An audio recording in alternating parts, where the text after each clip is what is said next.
All right, welcome to Rock Your Book Launch. My name is Erin. I'm here with my friend Stacy Kennedy. We are in the middle of a Facebook series. And so we have talked about some of the basics of Facebook. We've talked about using Facebook on an organic marketing level. And we're going to dive into Facebook advertising and the different components that fall into the ads. So, Stacy, again, thank you so much for sharing your expertise on all things Facebook. So let's talk a little bit about Facebook ad creative and what authors should be considering when they're starting a Facebook ad campaign. They're wondering, what should I be actually using for my ad itself? That's such a good question. So my first question is going to be, what's your objective? So you're running an ad. What do you want people to do? I would say that a lot of authors are like, I just want them to buy the book. Mm-hmm. And of course we do. We want them to buy the book. But what are the chances that you're going to interrupt their social media scrolling and they've never heard of you, they don't know your book, they don't know anything about you, that they're going to leave and just go buy your book because you said, go buy my book? Yeah. Probably even the people who know you may or may not just do that straight from social media. So we Yeah, have to probably think unlikely. highly unlikely. Statistically, I've been doing this for, I've been in this position, like managing social media, running ads, doing all of this since 2010. So I'm on year 15. And statistically, across the board, with dozens and dozens and dozens of book launches I've worked on, those book sales come through emails. Mm-hmm. They don't come straight from social. So when we think about our ad creative, we think, what can we do to interrupt someone's social media scrolling experience to get Yeah. them on my email list so I can build that relationship with them via email as well as social media? So I'm just going to assume that this ad creative that we're talking about is something that I have to give you for free. So we, in our Amazing. agency, we call it a freemium. I don't know what you call it when you have like a free offer. Lead magnet, freebie, freemium. I think it can take on many different many different names. So we can go with freemium for the purpose of this conversation. Right. Okay, perfect. So I am a random person scrolling social media. And when I see your ad, the first thing that I'm going to think is, what's in it for me?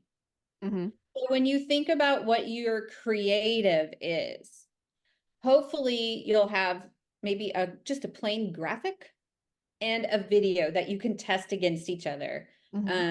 I would say statistically a video is going to win. It's going to be cheaper. You're going to have video views, but you never know. A graphic could be just as compelling if you have something for me that I want. And so that's the hardest shift for many authors because they think I have something for, I want you to do this. No, Mm-hmm. it's all about your generosity. And so how can you utilize a video or a single image ad to be generous to the person who's Yeah. scrolling? You're meeting somehow this has to convey that you are meeting a need that they have, a Yeah. want they have, and you've got that. So how can your creative make that emotional connection with the felt need that they have? Love that. Also, how can your creative very clearly give them a call to action? Mm-hmm. Click here to get this thing that I have for you. So be very direct with, I have this, go here to get this. Don't be Yeah. vague about the call to action. If you're offering as an author, we're talking, mainly we're talking to authors here. So Yeah. let's say your offer to your audience would be some free chapters from your new book, because really your emails are going to encourage them to pre-order your book or Yeah. buy your book. Why these chapters? So again, what's in it for the reader? Yep. Why did you pick chapter 15? It doesn't have to be the intro in chapter 1. maybe the most compelling chapter of your book is chapter 21, and that's the one you picked, because when someone reads that chapter, they're gonna want to buy the book. So you've got to be strategic about that as well. And in your creative for your ad, evoke that emotion as much as you can with the person who is seeing your ad, and they're much more likely to click on it. Yeah. So I guess some like maybe more like the technical questions. So like with video, is there like a length that you suggest if someone's gonna do a video? Is it 5 seconds? Is it like 30 plus? Like what's like a length that you would recommend authors testing out when it comes to video? I would say that you got to grab them in the beginning. Yeah. And then the length doesn't matter quite so much.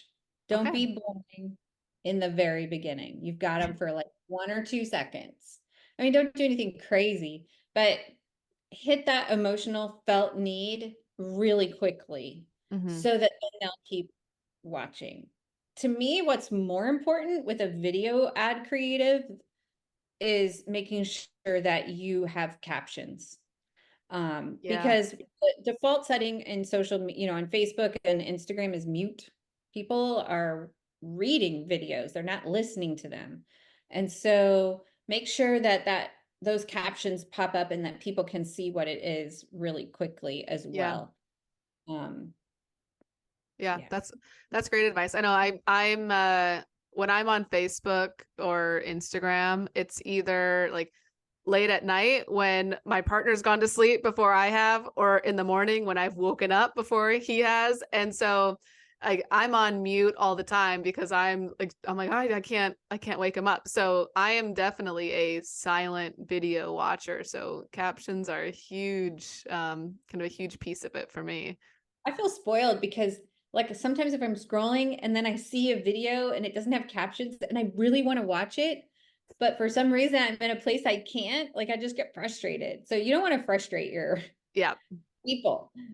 Help them watch your video in any way that you can, for sure. Yeah.